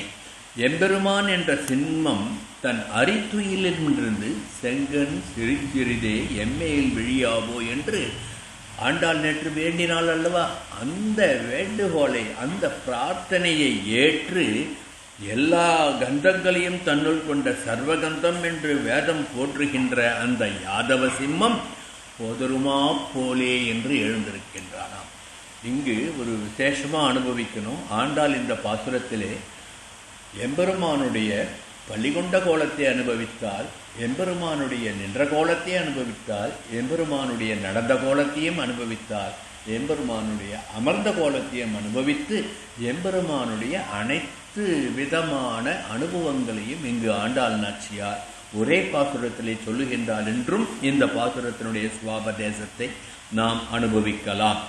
சீரிய சிங்கம் என்பதை எம்பெருமான் அவதாரமாகிய நரசிம்ம பெருமாளாக நாம் பொருள் கொண்டோம் என்றால் எம்பெருமானுடைய சீர்மையை விவரிக்க வார்த்தைகள் ஏது? ஆகவேதான் சீரிய சிங்கம் நிருசிம்மமாக வந்தது என்று பாசுரத்தை அமைத்து அந்த எம்பெருமானுடைய சீரிய சிம்மமான நிருசிம்மனுடைய காயத்ரி என்ன சொல்லுகின்றது என்பதை நமக்கு உள்ளுரை பொருளாக உணர்த்துகின்றாள் என்று நாம் அனுபவிக்க வேண்டும். உக்ரம் வீரம் மகாவிஷ்ணம் ஜ்வலந்தம் சர்வதோமுகம் நிருசிம்மம் பீஷணம் பத்ரம் மித்யம் மிருத்யும் நமாமியகம் என்பதுதானே நிருசிம்ம காயத்ரி. அதைத்தான் சீரிய சிங்கம் என்று ஆண்டாள் இந்த பாசுரத்திலே சொல்லுகின்றாள் என்று நாம் அனுபவிக்க வேண்டும். பெரியாழ்வார் நரசிம்ம பெருமானை அனுபவித்த அழகே அழகு. அலந்திட்ட தூணை அவன் தட்ட ஆங்கே வளர்ந்திட்டு வாளுகிர் சிங்க உருவாய் உலந்தட்டு இரணியன் ஒன்மார் வகலம் பிளந்திட்ட கைகளால் சப்பாணி என்று பெரியாழ்வார் திருமொழி பாசுரம். இதையே திருப்பல்லாண்டிலே சொல்லுகின்றார்களோ, அந்தியம் போதில் அறிவுருவாகி அறியை அழித்தவனை பந்தனே தீர பல்லாண்டு பல்லாயிரத்தாண்டு என்று பாடுதுமே. இது நிருசிம்ம பெருமாளை பெரியாழ்வார் அனுபவித்த அந்த அனுபவம். இதே அனுபவத்தை பெரிய திருமொழியிலே எப்படி திருமங்கையாழ்வார் அனுபவித்திருக்கின்றார் என்றும் நாம் அனுபவத்திலே கொள்ளுவோம். கூடா இரணியனை கூறுகிறாள் மார்பிடந்த ஓடா அடலரியை உம்பரர் கோமானை தோடார் நிறந்துழாய் மார்பனை ஆர்வத்தால் பாடாதார் பாட்டொன்றும் பாட்டல்ல கேட்டாமே என்று சொல்லுகின்றார். எம்பெருமான் நிருசிம்மனை பாடாத பாட்டு என்ன பாட்டு, அவனை புகழாத வாய் என்ன வாய் என்று ஆழ்வாருடைய அனுபவம். இப்படித்தான் நிருசிம்மாவதாரத்தை போற்றி புகழ்ந்திருக்கின்றார்கள். ஸ்ரீமத் பாகவதத்திலே சப்தம கந்தத்திலே 7வது ஸ்கந்தத்திலே 18வது ஸ்லோகத்தில் நிருசிம்மனை போற்றி புகழ்வதாக இருப்பதையும் நாம் இங்கு ஒப்பிட்டு அனுபவிப்பதற்காக இங்கு நான் விண்ணப்பம் பண்ணுகின்றேன். அற்புத ரூபம் என்று பாகவதம் எம்பெருமானுடைய நரசிம்மாவதாரத்தை போற்றுகின்றது. சத்யம் விதாத்தும் நிஜப்பிரத்யபாஷிதம் வியாப்திம் ச பூதேஷு அகிலேஷு சான்மனாக அதிருட்சதாம் அத்புத ரூபம் உத்வகன் ஸ்தம்பே சாபாயாம் ந மிருகம் ந மானுஷம். அவன் மிருகமும் இல்லை, ந மிருகம் ந மானுஷம், அவன் மானுஷனும் இல்லை. அவன் எங்கே அவரைத்தான் ஸ்தம்பத்திலே இருந்து தூணை பிளந்து கொண்டு வந்தான் அல்லவா, அது அற்புதமான ரூபம் என்று பாகவதம் கொண்டாடுகின்றது. இப்படியெல்லாம் நிருசிம்ம பெருமாளுடைய பெருமையை சொல்லிக்கொண்டே போகலாம். இதை நம் ஆச்சாரியன் தசாவதார ஸ்தோத்திரத்திலே எப்படி அனுபவித்திருக்கின்றார் என்றும் நாம் அனுபவிக்க வேண்டாமா?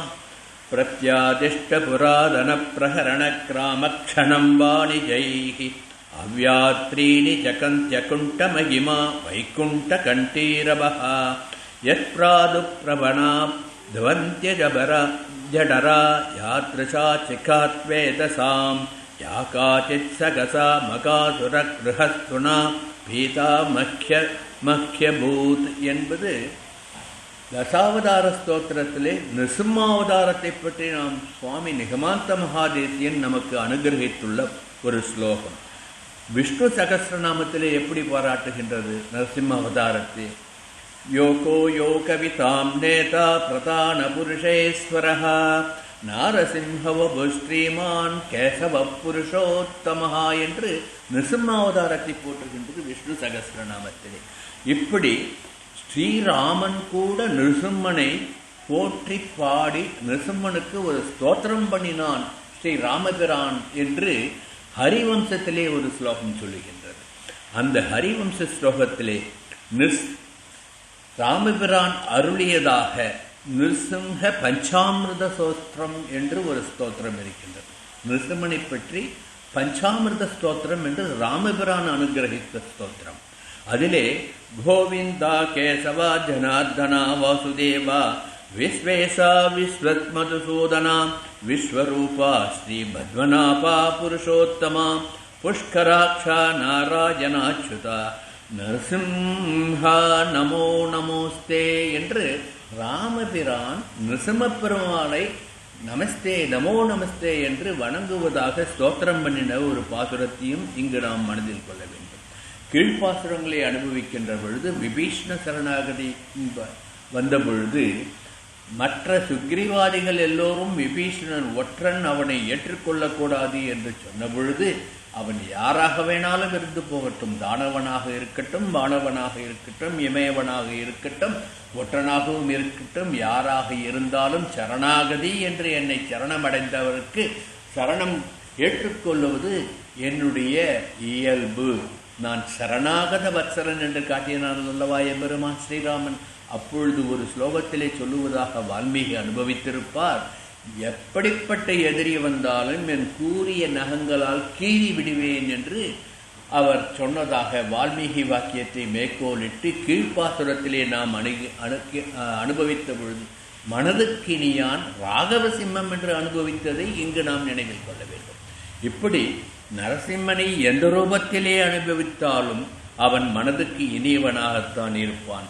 அதைத்தான் கிள்ளிக் கலைந்தானே என்ற கீழ்ப்பாசுரத்திலே மனதுக்கு இனியவன் ராகவசிம்மம் என்று ஆண்டாள் 13ஆம் பாசுரத்திலே நமக்கு அனுகிரகம் பண்ணியதை இங்கு நினைவுபடுத்துகின்றேன். பாதுகா சகஸ்திரத்திலே ஒரு ஸ்லோகத்திலே சுவாமி நிகமாந்த தேசிகன் மிக அற்புதமாக ஒரு ஸ்லோகம் சொல்லியிருப்பார். அந்த ஸ்லோகத்திலே என்ன சொல்றாருன்னா, பாதுகையே, ராமன் என்ற ஆண் சிங்கம் ராவணன் என்ற மத யானையை சம்ஹாரம் பண்ணுவதற்காக புறப்பட்டு காட்டுக்கு சென்று விட்டது. பெண் சிங்கம் போன்ற நீ குட்டியாகி, அதாவது பாதுகையை பெண் சிங்க குட்டி என்று சொல்லுகின்றார். பெண் சிங்கமாகிய நீ குட்டியாகின்ற பரதனுடன் கோசலன் என்ற குகைக்குள் சென்று தங்கிவிட்டாய் என்று பாதுகையை கோசலத்திற்கு எழுந்தருளப் பண்ணி பாதுகைக்கு தினமும் அபிஷேகம் பண்ணி பாதுகையை பாராள வைத்த அந்த வைபவத்தை நமது ஆச்சாரிய சார்வபௌமன் பாதுகா சகஸ்திரத்திலே பாதுகையினுடைய மேன்மையை சொல்லுவதாக சொல்லுகின்ற பொழுது, ராமன் கானகம் சென்றது அந்த ராவணனே என்ற மதயானையை அழிப்பதற்காக என்று சொல்லி ராமனை ராகவ சிம்மமாக அனுபவித்து இந்த பாதுகையை குட்டி சிங்கமாக உருவகப்படுத்துகின்றார் என்பது எப்படிப்பட்ட ஒரு ஆனந்தமான அனுபவம்! இப்படியெல்லாம் நம் பெரியவர்கள் அனுபவித்திருக்கின்றார்கள். நமது பெரிய ஆழ்வார்க்கா நரசிம்மனை பற்றி சொல்லும் பொழுது நம்பனை நரசிங்கனை என்று மங்களாசாசனம் பண்ணுவார். ஏன் நம்பனை என்று சொன்னார்? நம்பன் என்ற பெயர் சொல்லாக வருகின்ற பொழுது நம்பி என்ற பொருள் அதற்கு கிடைக்கும். ஆண்களில் சிறந்தவன் நம்பி, அத்தகைய நம்பிகளில் சிறந்தவன் உத்தம புருஷன், புருஷோத்தமனாகிய ஸ்ரீமன் நாராயணன். ஆகவே நம்பனை நாராயணனை என்றுதானே ஆழ்வார் சொல்லியிருக்க வேண்டும். ஏன் நம்பனை நரசிம்மனை என்று ஆழ்வார் மங்களாசாசனம் பண்ணினார் என்றால், நாராயணன் நமக்கு பலவித சோதனைகள் கொடுத்து நம்மளை அனுகிரகம் பண்ணுவான். ஆனால் நரசிம்ம பிரபுவோ க்ஷணமாத்திரத்தில் வந்து நம் துன்பங்களை கலந்து விடுவான் என்பதனால்தான் நம்பனை நம்பலாம், நம்பனாகிய சிம்மத்தை நம்பலாம், நரசிம்மனை நம்பலாம் என்று நம்மனை நரசிம்மனை என்று ஸ்தோத்திரம் பண்ணினார் என்று அனுபவிக்க வேண்டும். நம்பனை நரசிங்கனை நவின்று ஏத்துவார்களை கண்டக்கால் எம்பிரான் தன் சின்னங்கள் இவர் இவர் என்று ஆசைகள் தீர்வனே என்றார் பெரியாழ்வார் திருமொழியிலே. பெருமாளை கூட நான் பார்க்க வேண்டாம், அந்த நரசிம்மனை நாடி நாடி நரசிங்கா என்று ஆடி ஆடி அகம் கரைகின்ற பக்தர்களை நான் பார்த்து விட்டால் அவர்களே பகவானுடைய சொரூபம் என்று ஆழ்வார் அனுபவித்திருக்கின்றார். எம்பிரானுடைய சின்னங்கள் இந்த பக்தர்கள் என்று அனுபவித்திருக்கின்றார். இப்படி எம்பெருமான் நரசிம்மனுடைய பெருமையை போற்றும் விதமாக இந்த பாசுரத்திலே ஆண்டாள் நாச்சியார் அமைத்து உள்ளுரை பொருளாக அனுபவிப்பதற்கு பல்விதமாக சிந்தனையை நமக்கு கொடுக்கின்றாள் என்று அனுபவிக்க வேண்டும். ஆகவே ராகவ சிம்மனை, நரசிம்மனை, யாதவ சிம்மனை, அடியவர்கள் வாழ்க்கை மெய்ப்பித்த ஆளரி சிம்மமாகிய நரசிம்மனை, பிரஹ்லாத வரதனை ஆண்டாள் என்ற 23வது பாசுரத்திலே மங்களாசாசனம் பண்ணியிருக்கின்றாள் என்பதுதான் நாம் அனுபவிக்க வேண்டும். இந்த பாசுரத்தின் முழுமையும் ஆளரிப் பெருமாளை ஆண்டாள் சேவிக்கின்றாள், பிரார்த்தனை பண்ணுகின்றாள் என்று நாம் அனுபவித்தோம் என்றால், அடியவர் வாக்கை மெய்ப்பிப்பதற்காக ஸ்தம்பத்திலிருந்து அவதாரம் பண்ணினான். பிரகலாதன் எங்கு இருக்கின்றான் உன் நாராயணன் என்று இரணியன் கேட்டபொழுது, அவன் இல்லாத இடம் எங்கு? நீ சொல்ற இந்த வார்த்தையிலும் நாராயணன் இருக்கின்றான், தூணிலும் இருக்கின்றான், துரும்பிலும் இருக்கின்றான், அவன் எங்கும் வியாபித்திருக்கின்றான் என்று சொன்ன பொழுது, நீ சொன்ன அந்த ஹரி அளந்து நான் இட்ட இந்த தூண், அளந்திட்ட தூணை, அதாவது வேற ஏதாவது தூண்னா நீ ஏற்கனவே ஏதாவது மறைச்சி வச்சு அதுலேருந்து வர மாதிரி ஏதாவது மாயம் பண்ணிடுவேன். ஆகையினால நான் இட்ட தூணை என்று சொல்வதை அனுபவிக்க வேண்டும். ஆழ்வார் வார்த்தையினுடைய ஒவ்வொரு வார்த்தைக்குள்ளும் 1000 அர்த்தங்கள். அளந்து இட்ட தூணை அவன் தட்ட, அவன் ஏற்படுத்தின தூண். ஆகையினால அவனுக்கு தெரியும் இந்த தூண்ல வெறும் தூணாகத்தான் அவன் நிர்மாணம் பண்ணினான் என்று. ஆகவே இப்படி பிரகலாத வரதனுடைய வாக்கு எங்கும் வியாபித்திருக்கின்றான் என் ஹரி என்று சொன்னதை நிரூபணம் பண்ணுவதற்காக லோகத்தில் இருந்த அத்தனை தூண்களிலும் கர்ப்பமாகிவிட்டானாம், ஹிரண்ய கர்ப்பம். ஏன்னா இவன் எந்த தூணை தட்டுவானோ தெரியாது, நம் அடியவன் சொன்ன வாக்கு பொய்யாக போய்விடக்கூடாது என்று எல்லா தூண்களிலும் இருக்க ஹிரண்யன் தட்டின தூணிலிருந்து அதை பிளந்து கொண்டு ஹிரண்யன நரசிம்மமாக வந்தான் என்பது வரலாறு. ஆகவே இன்றளவும் எல்லா தூண்களிலும் நரசிம்மன் ஹிரண்ய கர்ப்பமாகவே இருக்கின்றான் என்று ஆழ்வார்கள் அனுபவிப்பார். அதே சுவாமி தேசிகன் அனுபவித்திருக்கின்றார். இது ஒரு ரசமான அனுபவம், அதை இங்கு ஞாபகப்படுத்துகின்றேன். ஆகவேதான் ஆண்டாள் நாச்சியாருக்கு நரசிம்ம பெருமாள் மீது பக்தனாகிய பிரகலாதனுக்கு அனுகிரகம் பண்ணுவதற்காக க்ஷணமாத்திரத்திலே வந்தானே, அவன் இரணியன் எந்த தூணை தட்டுவான் என்பதற்காக எல்லா இடங்களிலும் அனைத்து இடங்களிலும் நீக்கமர நிறைந்தானே, இப்பேற்பட்ட காருண்யம் அந்த நரசிம்ம பெருமான் என்பதை நினைத்து அந்த நரசிம்ம பெருமான் மீது ஆண்டாளுக்கு ஒரு தனி பிரேமை. இத்தனை நாள் கிருஷ்ணா கிருஷ்ணான்னு பாடின்னு வந்துருக்கா, நரசிம்மனுக்கு ஏன் பிரேமை என்பதை அவளே ஒரு பாசுரத்தில் நாச்சியார் திருமொழியிலே வாரணமாயிரம் பாசுரத்திலே எனக்கு பிடித்தது நரசிம்மன் என்று சொல்லியதையும் நாம் இங்கு அனுபவிக்க வேண்டும். எப்படி சொன்னால், அரிமுகன் அச்சுதன் என் கைமேல் கை வைத்து பொறுமுகம் தட்ட கடா கண்டேன் தோழினான் என்று மணப்பெண்ணாக வருகின்ற பொழுது என் மணாலன் வாரணம் 1000 சூழ வலம் வருகின்ற அந்த நரசிம்ம பெருமான் என்று அனுபவித்தாள் அல்லவா. இப்படியெல்லாம் ஆழ்வார் ஆண்டாளுடைய பாசுர வரிகளை கொண்டும் ஆழ்வார்களுடைய பாசுர சொற்களை கொண்டும் நிருசிம்மாவதாரம் எப்படிப்பட்ட மேன்மையான அவதாரம் என்பதை நாம் அனுபவிக்க வேண்டும். ஆகவே நிருசிம்மப் பெருமான் அடியவர்களுக்கு அணுக்கன். அணுக்கன் என்றால் ரொம்பவும் நெருக்கமானவன், நண்பன் என்று பொருள் கொள்ள வேண்டும்.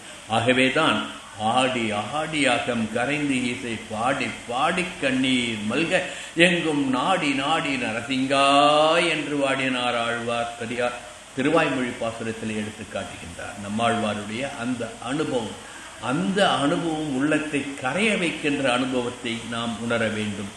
ஆகவே நரசிம்மன் கோர ரூபம் எடுத்து உக்கிரமாக வந்து உக்ரம் வீரம் மகாவிஷ்ணம் ஜலந்தம் சர்வதோமுகம் என்று அது நரசிம்ம காயத்தை சொல்லுகின்றதா? அப்படிப்பட்ட உக்கிரமானவனா நரசிம்மன்? கிடையவே கிடையாது. நரசிம்மன் உக்கிரமானவன் கிடையாது. அவன் வக்கிரமானவர்களுக்கு உக்கிரமானவன். நம்மை போன்ற நல்லவர்களுக்கு அடியவர்களுக்கு என்றுமே கருணை மழை பொழிகின்றவன் என்று நாம் அனுபவிக்க வேண்டும். ஆகவேதான் அவனை அறியாத பிள்ளைகளாய் வந்த நாம் அறியாதவனை யாருக்கும் கிடைத்தற்கரிய அரியவனை மாதவ சிம்மமாக யாதவ சிம்மமாக அறியாதவனை அறிவோம் அவனை என்று ஆண்டாள் நாச்சியார் இந்த பாசுரத்திலே உணர்த்துகின்றாள் என்பதைத்தான் சீரிய சிங்கம் அறிவுற்று தீவிழித்து வேரி மயிர் பொங்கை பாடும் போர்ந்து தறி மூறி நிமிர்ந்து முழங்கி புறப்பட்டு என்று சொல்லுகின்றாள். இப்பொழுது மீண்டும் பாசுர வரிக்கு ஒரு காமாசி காஷ்டகம் என்று சுவாமி நிகமாந்த மகாதேசிகன் நிருசிம்மப் பெருமானை போற்றி இருக்கின்ற பாசுரத்திலே நாம் பார்த்தோம் என்றால், பூர்வ பாகத்திலே கட்டமுடை என்ற பதங்களை அமைத்து உத்தர பாகத்திலே கருணை பொழிகின்ற அவனுடைய கண்களை சொல்லுவதாக பாசுரம் சொல்லியிருப்பார். இதெல்லாம் ஒரு அனுபவம், ரசித்து பாருங்க. இப்படி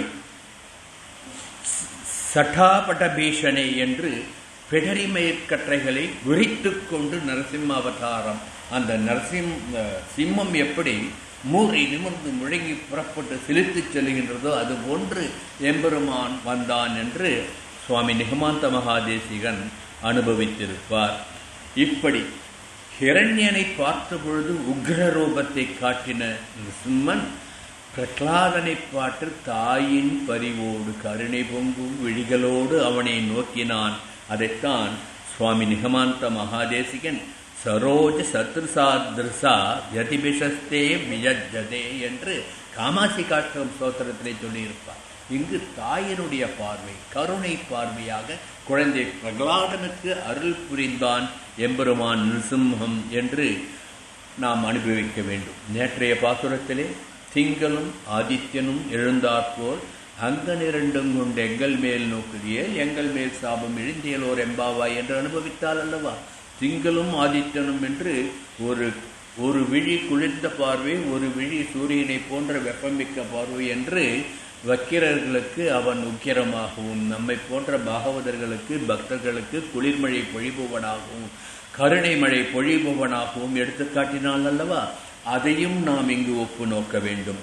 இதே போன்றுதான் தயாசதகத்திலே ஒரு பாசுரத்திலே ஒரு ஸ்லோகத்திலே சுவாமி நிகமாந்த மகாதேசிகன் அந்த திருக்கண்களுடைய குளுமையை, அந்த காருண்யத்தை, அது எப்படி பிரகலாதனை கடாட்சித்தது என்றால் அதற்கு காரணம் தயாதேவியே நீ அவன் திருக்கண்களில் இருந்ததுதான் என்று அனுபவித்திருப்பார்.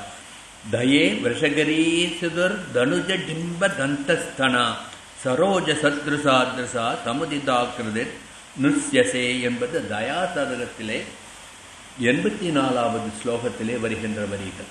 இதிலே சுவாமி நிகமாந்த மகாதேசிகன் அந்த கோர ரூபமாக நிருசிம்ம அவதாரமாக உக்ரமாக வந்த பொழுதும் அவனுடைய கண்கள் மட்டும் இரண்யவதம் நடந்த போதும் எம்பெருமானுடைய கண்கள் மட்டும் தாயினுடைய கண்களைப் போன்று கருணை மழையை பொழிந்ததற்கு காரணம் தயாதேவியே நீ அவனுடைய கண்களாக இருந்தாய் என்று தயாசதகத்திலே நரசிம்ம பெருமானுடைய அந்த குளிர்ந்த பார்வை விசேஷத்தை சுவாமி நிகமாந்த மகாதேசிகன் அனுபவித்திருப்பதை நாம் அனுபவிக்க வேண்டும். அந்த அனுபவம் அந்த சுவாமி நிகமாந்த மகாதேசிகனுடைய அந்த ஸ்லோகத்தை என்னை இப்படி தமிழ்படுத்த செய்தது.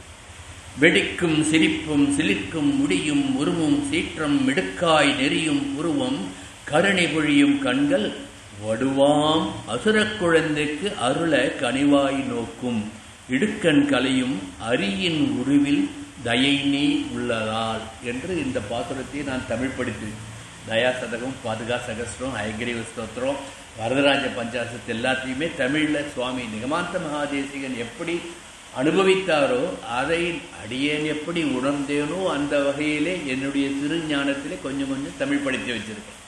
அதில் இது ஒரு பாசுரம். அது போகட்டும். நேற்றைய பாசுரத்தில் திங்களும் ஆதித்தனும் எழுந்தாற் போல் அங்கனிரண்டும் கொண்டு நோக்குன்னு சொன்னதைத்தான் இந்த பாசுரத்தில் ஆண்டாள் நாச்சியார் நமக்கு அனுகிரகம் பண்ணியிருக்கின்றாள்.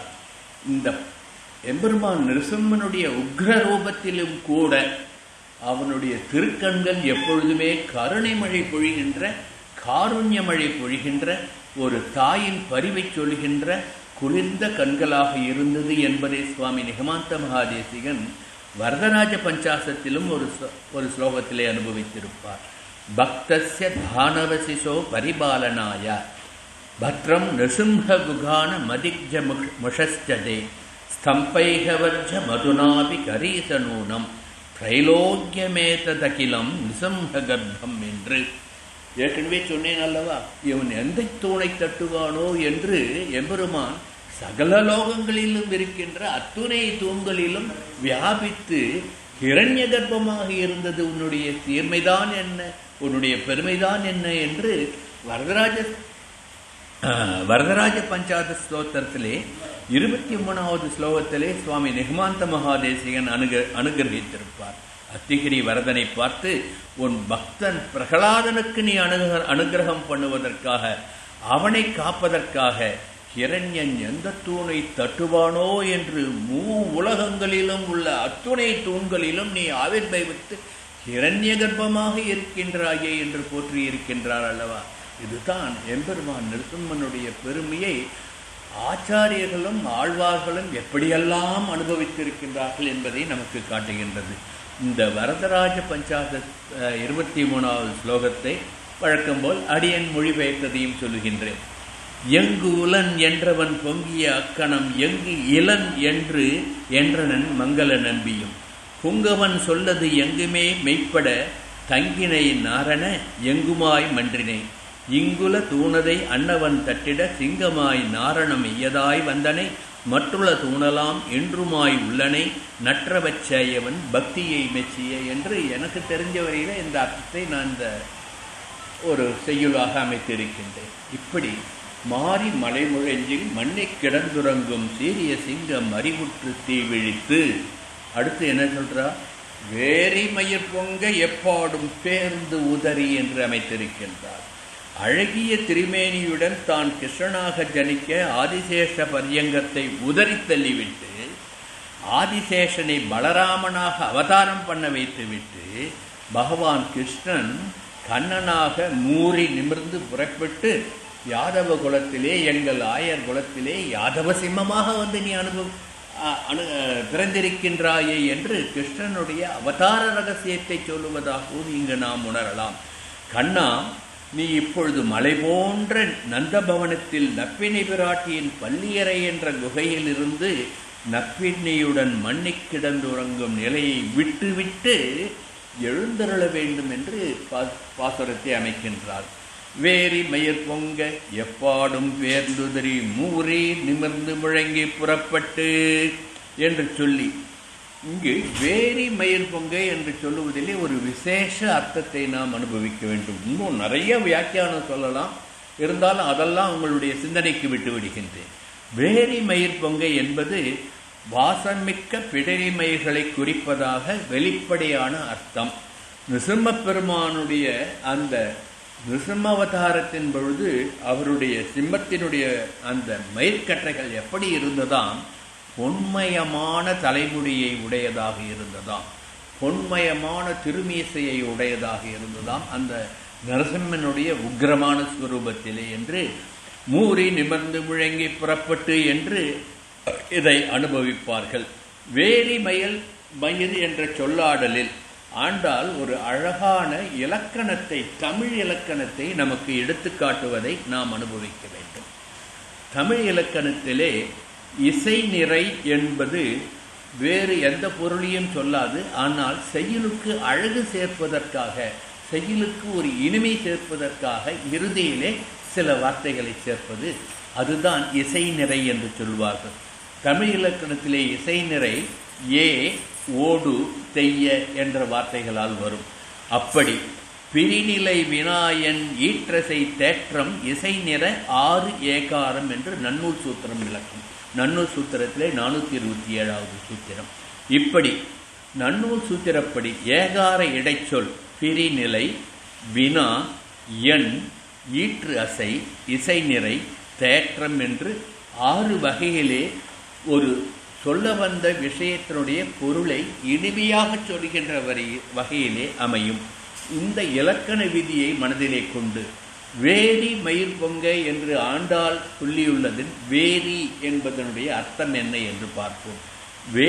விரி என்றால் விரிவது, சிலிர்த்த என்றால் என்ன ஆகும்? மயிர்கால்கள் எல்லாம் விரிகின்றது. அதைத்தான் விரி என்பதைத்தான் ஆண்டாள் நாச்சியார் இங்கு இசை நிறை புணர்ச்சி விதிப்படி ஏகாரம் சேர்த்து வி என்பது வே என்றானதால் விரி என்பது வேரி என்றாகிவிட்டது என்று அனுமதிக்க வேண்டும். அப்போ ஆண்டாள் சொல் ஒவ்வொன்றிலும் தத்துவத்தை உணர்த்துகின்றால், தமிழ் இலக்கணத்தை உணர்த்துகின்றால், தமிழுடைய மேன்மையை உணர்த்துகின்றால், பக்தியினுடைய மேன்மையை விளக்குகின்றால். அதுதான் ஆண்டாள் நாச்சியாருடைய பெருமை என்று நாம் அனுபவிக்க வேண்டும். மூரி என்ற சொல் வலிமை, பெருமை, பழமை, கிழம், எருமை, எருது, இடபராசி, திமில், துண்டம், முரண், சோம்பல், முறிப்பு, சோம்பல் நெறிவு, மிகுந்த ஒளி என்றெல்லாம் பல்வேறு விதமாக அர்த்தம் கொள்ளலாம் என்று அகராதி சொல்லுகின்றது. இந்த பாசுரத்திலே ஆண்டால் மூறி நிமர்ந்து முழங்கி புறப்பட்டு என்று சொல்லுவதால் இந்த செம்ம கர்ஜனையை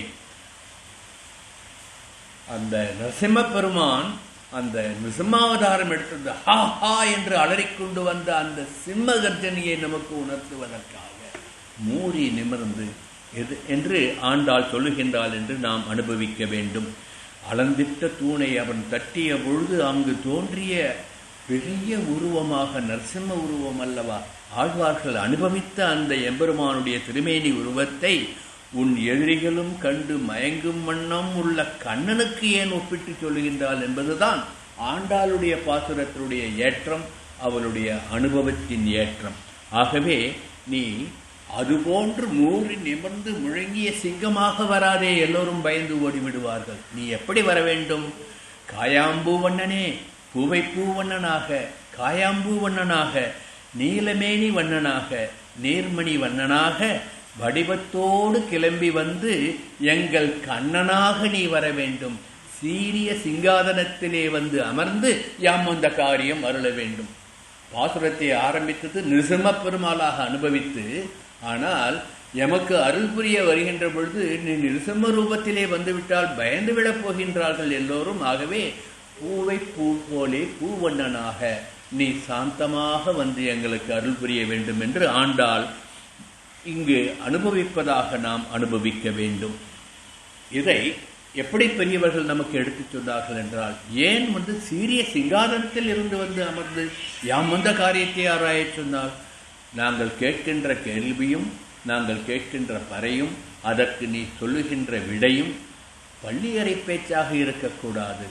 அது எல்லோரும் அறிய, சபை அறிய, அந்த மாமணி மண்டபத்திலே நீ வந்து அமர்ந்து சீரிய சிங்காதனத்திலே அமர்ந்து எங்களுக்கு அருள் புரிய வேண்டும் என்று ஆண்டாள் வேண்டுவதாக இங்கு சொல்லும் பொழுது, தேர்தட்டிலே நீ அர்ஜுனுக்கு உபதேசம் பண்ண பகவத்கீதையை போன்று, விபீஷ்ண சரணாகதியிலே நீ விபீஷனுக்கு அருளிய சரணாகதி தத்துவத்தை போன்று, நீதியாக கடற்கரையிலே தர்பாசனத்தில் இருந்து தர்பசயனத்திலே அமர்ந்து சமுத்திரராஜனை பிரார்த்தித்த பொழுது நீ சொன்ன வார்த்தைகளாக இன்றும் திருப்புல்லானியிலே சயன கோலத்திலே அனுகிரகித்திருக்கின்றபடி உன்னுடைய வார்த்தை எப்பொழுதும் நிலையான வார்த்தையாக இருக்க வேண்டும். ஆகவே அது பள்ளியறை வார்த்தையாக இருக்கக்கூடாது. பள்ளியறையிலே இருக்கும் பொழுது நீ மயக்கத்திலே கூட இருக்கலாம். ஏனென்றால் நப்பினியினுடைய அணைப்பிலே நீ இருக்கின்றாய்.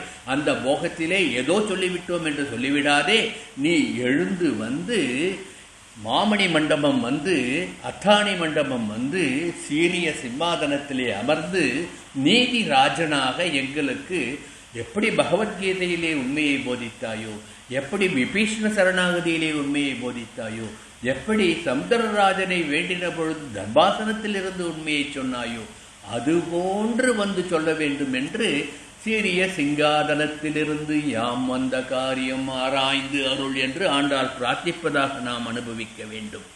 இப்படி இன்னொரு விதத்தில் அனுபவித்தோம் என்றால், கண்ணா உன்னை காண்பது கண்ணுக்கு விருந்து, நீ சொல்வதை கேட்பது காதுக்கு விருந்து.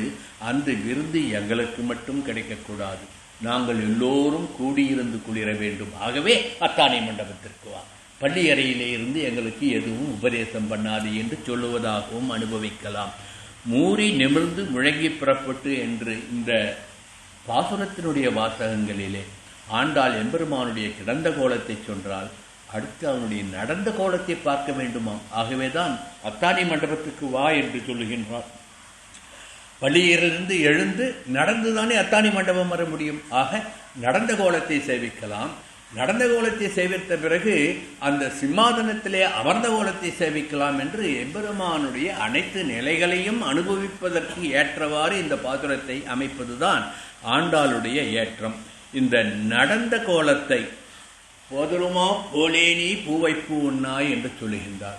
நான் ஏற்கனவே சொல்லியிருக்கேன், போதருமா போலே, போது அருமா போலே. போது என்றால் புஷ்பத்தினுடைய அந்த இதழ்கள், அந்த இதழ்கள் விரிவது போன்று செங்கன் சிரிக்கிறதே என்மேல் விழியோவோ என்று நேத்திய பாசனத்தில் சொன்னார்.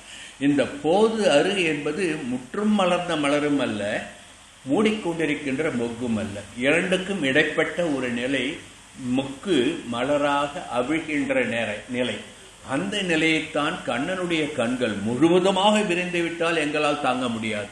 ஆகவே உன் கடைக்கண் பார்வை ஒன்றே போதும் எங்களுக்கு. நேற்றைய பாசுரத்திலே கேட்டால், அதை தொடர்ந்து இங்கு போதருமா போலே என்று இன்றைய பாசுரத்திலே சொல்லுகின்றார். இந்த போதருமா போலே என்று முழுவதுமாகவும் இல்லை, இல்லாமலும் இல்லை என்று இடைப்பட்ட ஒரு நிலையை ஆண்டாள் நாச்சியார் சொல்லுகின்றார். இந்த உண்மையை நமது நவீன விஞ்ஞானத்திலே ஃபஸ்ஸி செட் என்று ஒரு விஞ்ஞானம் கணிதத்திலே சொல்லுவார்கள். அதாவது பூஜ்யத்திற்கும் ஒன்றுக்கும் இடைப்பட்டது என்ன என்பது தான் ஃபஸ்ஸி செட்டில் விளக்கமாக வரும். அதாவது இந்த தத்துவத்தை நமது கணிதவியல் கண்டுபிடித்தது சுமார் 250-300 வருஷத்துக்குள்ளே தான். ஆனால் ஆண்டாள் சொன்னது எப்பொழுது போதருமா போலே. இதைத்தான் மலர்ந்து மலராத பாதி மலர் போல என்று கவிஞன் காப்பியடித்தார். ஆகவே இந்த நிலை நவீன விஞ்ஞானம் உணர்ந்த இந்த ஃபஸ்ஸி செட்டிலே சொல்லுகின்ற அந்த நிலை சைபர். இப்போது கம்ப்யூட்டர்னு நம்ம கணினி எடுத்துக்கிறோம் இல்லையா, அந்த கணினியில் என்ன பண்ணுறோம், 2 கமாண்ட் தான், ஒன்று சைபர், ஒன்று. இந்த இடைப்பட்டது தான் மற்ற எல்லா கமாண்டும். சைபருக்கும் ஒன்றுக்கும் இடைப்பட்டது தான் எல்லா கமாண்ட். இது நவீன விஞ்ஞானம். இதைத்தான் பூடகமாக போதருமா போலே என்று மலர்ந்தும் மலராத அந்த நிலையில்தான் சைபருக்கும் பூஜ்யத்துக்கும் ஒன்றுக்கும் இடைப்பட்ட நவீன விஞ்ஞானம் சொல்லுவதை ஆண்டாள் சொல்லுகின்றாள் என்று அனுபவித்தோம் என்றால், விஞ்ஞானத்தை மெய்ஞானத்தில் காட்டிய ஆண்டாளுடைய சீர்மையும் ஏற்றமும் புரிய வரும்.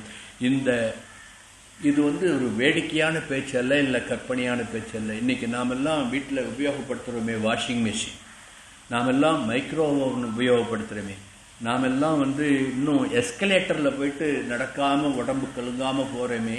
இதற்கு பின்னால் இருக்கின்ற விஞ்ஞானம் என்னவென்றால், இந்த பூஜ்யத்துக்கும் ஒன்றுக்கும் இடைப்பட்ட ஃபஸ்ஸி செட் என்ற அந்த கணித தத்துவம் தான். இந்த கணித தத்துவத்தை தான் மலர்ந்தும் மலராத ஒரு நிலையை போதரு என்று ஆண்டாள் நாச்சியார் நமக்கு எடுத்துக்காட்டினாள் என்று அனுபவிப்பதும் ஒரு இனிமையான அனுபவம். அதாவது ஒவ்வொரு வார்த்தையிலும் இந்த வார்த்தையில் ஆண்டாள் என்னென்னவெல்லாம் சொல்லியிருப்பாள் என்று அவரவர் சக்திக்கு ஏற்ப, அவரவர் ஞானத்துக்கு ஏற்ப பொருள் கொள்ளுமாறு வார்த்தைகள் வந்து விழுகின்றது என்பதுதான் இந்த திருப்பாவையினுடைய ஏட்டமே. இங்கனே போந்தருளி, இங்கே போந்து அருளி என்ற பொழுது நடையழகை வர்ணிக்கின்றாள். இந்த நடை அழகை நம்ம பெரியவர்கள்லாம் சொல்லும் பொழுது ஸ்ரீரங்கத்தில் போய் நடை அழகை பார்க்கணும்னு சொல்லுவா. அந்த ரங்கநாதனுடைய நடை அழகு, கஜநடை, சிம்ம நடை என்று எல்லா நடையும் அந்த ரங்கநாதனை தான் அனுபவிப்பார்கள் பெரியவர்கள். ஆகவே நடை அழகு, உடை அழகு, திருக்குடை அழகு, சக்கரப்படை அழகு என்று எம்பெருமான் ஸ்ரீரங்கத்திலே காட்டுகின்ற அந்த அழகை நம்மளுடைய சம்பிரதாயத்திலே பெரியவர்கள் எப்படி அனுபவிப்பார்கள் என்றால், ஸ்ரீரங்கத்திலே நடை அழகு, காஞ்சிபுரத்திலே கொடை அழகு, காஞ்சிபுரத்திலே உடையும் அழகு. காஞ்சிபுரத்தில் அந்த கொடை போடுறவாலாம் உடுத்தின்ற அந்த வேஷ்டியெல்லாம் பார்த்தோம்னா அவ்வளோ அற்புதமாக இருக்கும். அதனால் காஞ்சிபுரத்திலே கொடை அழகு, உடை அழகு. திருமலைக்கு போனோம்னா வடை அழகு அங்கே. அதை விட்டுட்டு மேல்கோட்டைக்கு போனோம்னா வைர முடி அழகு என்று பெரியவர்கள் அனுபவிப்பார்கள்.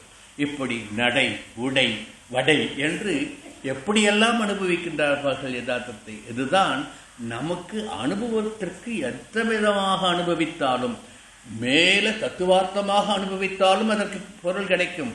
கீழே இறங்கி சாமானியனாக ஒன்றும் தெரியாதவனாக பொருள் கேட்டாலும் அதற்கும் இடை கிடைக்கும் என்பதுதான் பாசுரத்தினுடைய ஏற்றம் என்று அனுபவித்து, இந்த நடையழகு என்று சொல்லுகின்ற பொழுது பெருமாள் திருமொழியிலே குலசேகர பெருமாள் ராமனின் நடையழகை தசரதன் எப்படி அனுபவித்தான் என்பதை சொல்லாமல் போக முடியுமோ? பெருமாள் தசரதன் ராமனை பார்த்து, ராமா இங்கே வான்னு வரான்.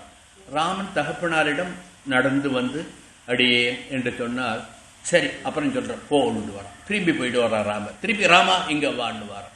இப்படி வா என்றும் போ என்றும் சொல்லி அந்த ராமனுடைய அந்த சிங்கார நடையழகை அனுபவித்தான் தசரதன் என்பதை பெருமாள் திருமொழியிலே குலசேகர ஆழ்வார் ஒரு பாசுரத்திலே, வா போகும் வா இன்னும் வந்துருகால் கண்டு போ, மலரால் கூந்தல் வேய்போது மெழில் தோழி தன் பொருட்டா, விடையொன்றான் வில்லை செற்றாய் மா போகு நெடுங்காணும் வல்வினையேன் மனமுறுக்கும் மகனே இன்று நீ போக என் நெஞ்சம் இரு பிளவாய் போகாதே நிற்குமாறே என்று தசரதனுடைய வாக்காக குலசேகர பெருமாள் ஸ்ரீராமபிரானுடைய நடையழகை வர்ணிப்பார். இந்த நடையழகை சொல்லுகின்ற பொழுது நமது ஆச்சாரிய சார்வபௌமன் திருக்குடந்தை ஆண்டவனுடைய அனுபவத்தையும் நாம் இங்கு அனுபவிக்க வேண்டும். திருக்குடந்தை ஆண்டவன் அனுபவித்ததை நான் இங்கு அவரிடம் கேட்டதை இங்கு விண்ணப்பம் பண்ணுகின்றேன்.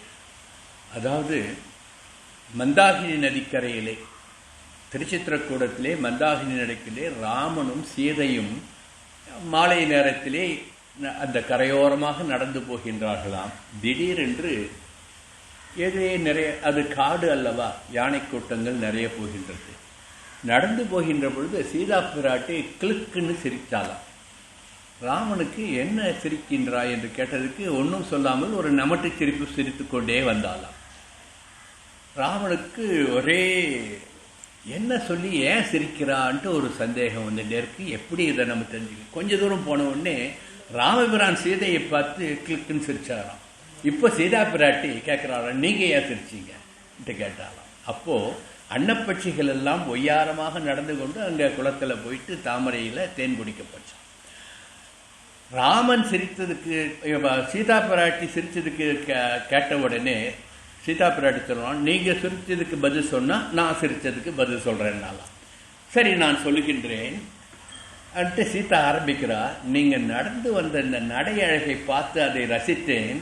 அப்பொழுது யானை கூட்டம் போனது, உங்களை பார்த்து நீ கஜநடை நடக்கின்றார் என்று சொல்லுகின்றார் அல்லவா, அது என்ன கஜநடை? உங்கள் நடைதான் எல்லா நடைக்கும் பெரிய வீறு நடை என்று அதை நினைத்து சிரித்தேன்.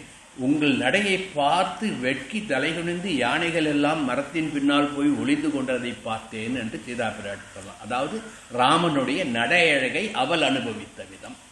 இப்பொழுது நீங்கள் சொல்லுங்கள், ஏன் நீங்கள் சிரித்தீர்கள் என்றால், சீதா அண்ணங்கள்லாம் போச்ச பாத்தியா, எல்லாரும் அண்ணன் நடை நடந்து 7 அடி நோக 8 அடி வலிக்க என்றெல்லாம் பாடுறாளே, அந்த அண்ணங்கள் நடந்து போனதை பார்த்தேன், நீ நடந்து வரதையும் பார்த்தேன், ஆகையினால சிரிச்ச. இந்த அண்ணங்கள் நடை என்ன அழகு, பார்த்தேன் ரசித்தேன் மனதுக்குள் நினைத்தேன் திகைத்தேன் உன் நடையை கண்டு என்று ராமர் சொன்னார். அப்படிப்பட்ட நடை அழகு சீதா பிராட்டியினுடைய நடை அழகு.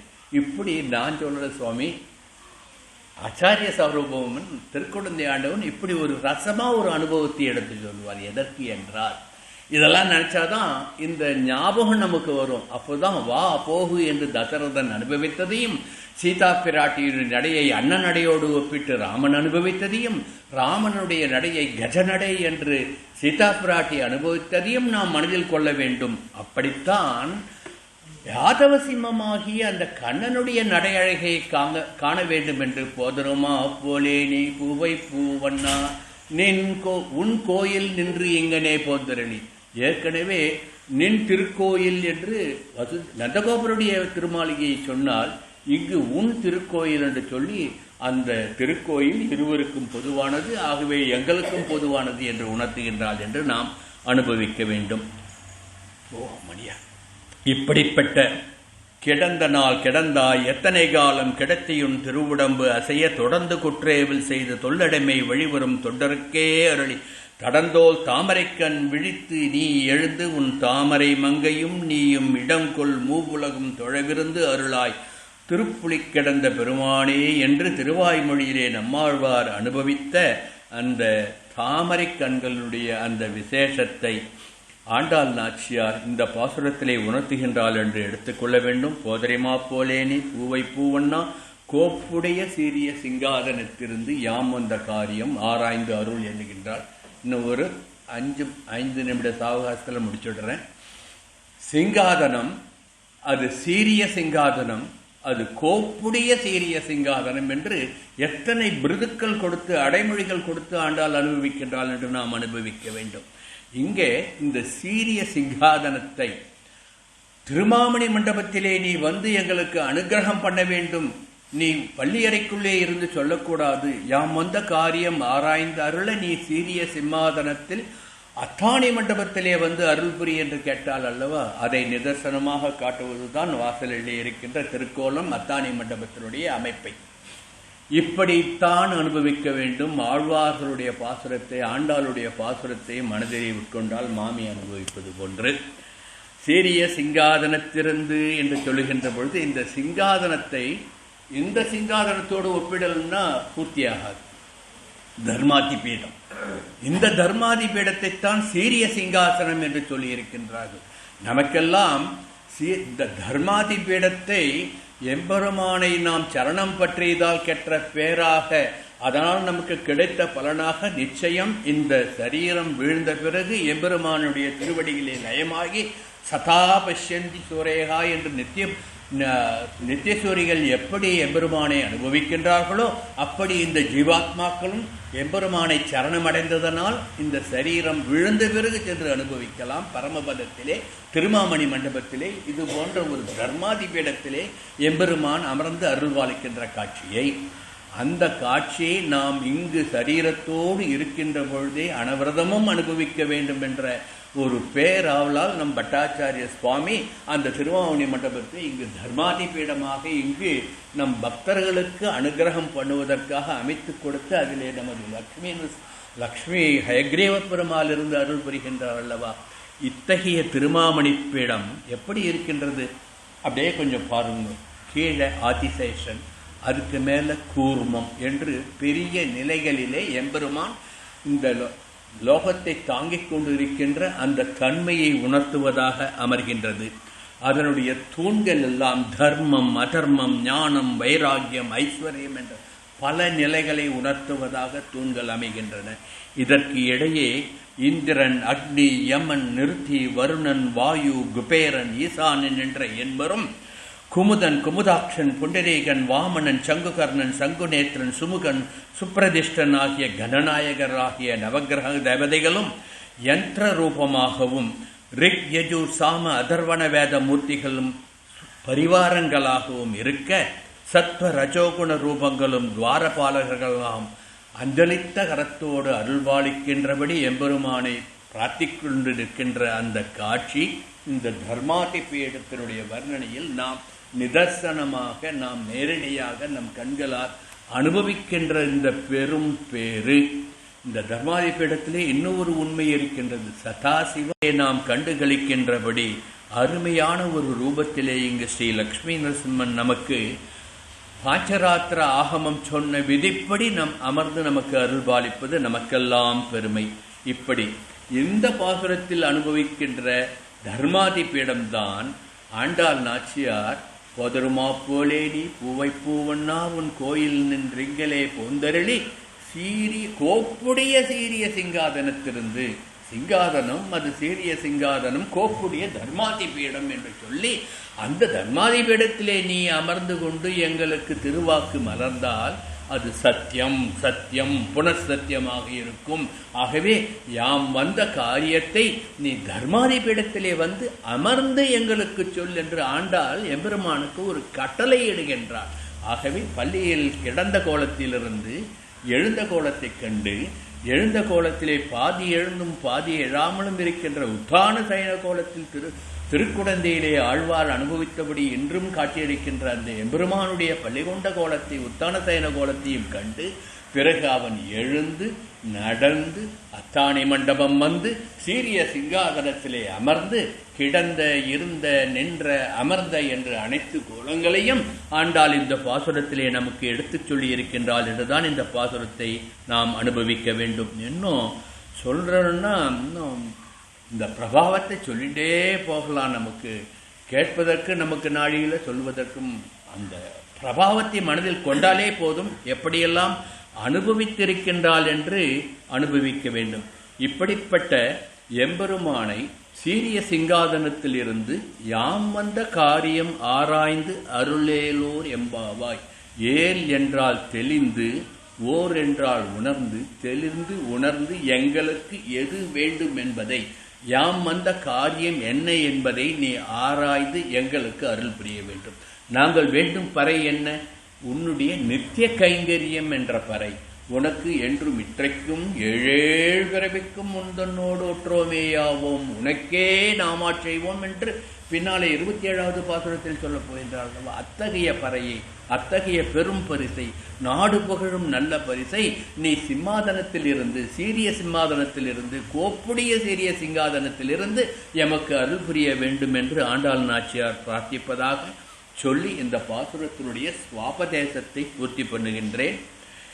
இந்த பாசுரத்திலே நிருசிம்ம பெருமாளை முன்னிறுத்தி ஆண்டாள் அனுபவித்ததனால் மாதா நரசிம்ஹா, பிதா நரசிம்ஹா, பிராதா நரசிம்ஹா, சகா நரசிம்ஹா, வித்யா நரசிம்ஹா, திரவிணம் நரசிம்ஹா, சுவாமி நரசிம்ஹா, சகலம் நரசிம்ஹா, இதோ நரசிம்ஹா, பரதோ நரசிம்ஹா, யதா யதோ யாகி ததோ நரசிம்ஹா, நரசிம்ம தேவாத் வரோ நகச்சித்தே தஸ்மின் நிருசிம்ஹம் சரணம் பிரபத்யே என்று சொல்லி, நிருசிம்மனே எனக்கு தாய், நிருசிம்மனே எனக்கு தந்தை, நிருசிம்மனே எனக்கு சகோதரன், நிருசிம்மனே எனக்கு தோழன், நிருசிம்மனே எனக்கு அறிவு, நிருசிம்மனே எனக்கு செல்வம், நிருசிம்மனே எனக்கு எஜமானன், நிருசிம்மனே எனக்கு எல்லாமும், நிருசிம்மனே இவ்வுலகிலும் எனக்கு எஜமானன், நிருசிம்மனே மேலுலகிலும் எனக்கு எஜமானன், எப்பொழுது நினைத்தாலும் ஆடி ஆடி அகம் கரைந்து நாடி நாடி நரசிங்கா என்று அவன் திருநாமத்தை சொன்னால் ஓடோடி வந்து நமக்கு அனுகிரகம் புரிவான் என்று பிரார்த்தித்து ஆண்டாள் பாசுரத்தினுடைய இன்றைய பாசுர விசேஷத்தை எந்த அளவிலே பூர்த்தி பண்ணுகின்றேன். எம்பெருமான் திருவடிகளே சரணம், ஆண்டாள் திருவடிகளே சரணம். கவிதாத்மிக சிம்மாய கல்யாண குணசாலினே ஸ்ரீமதே வெங்கடேசாய வேதாந்த குரவே நமஹ.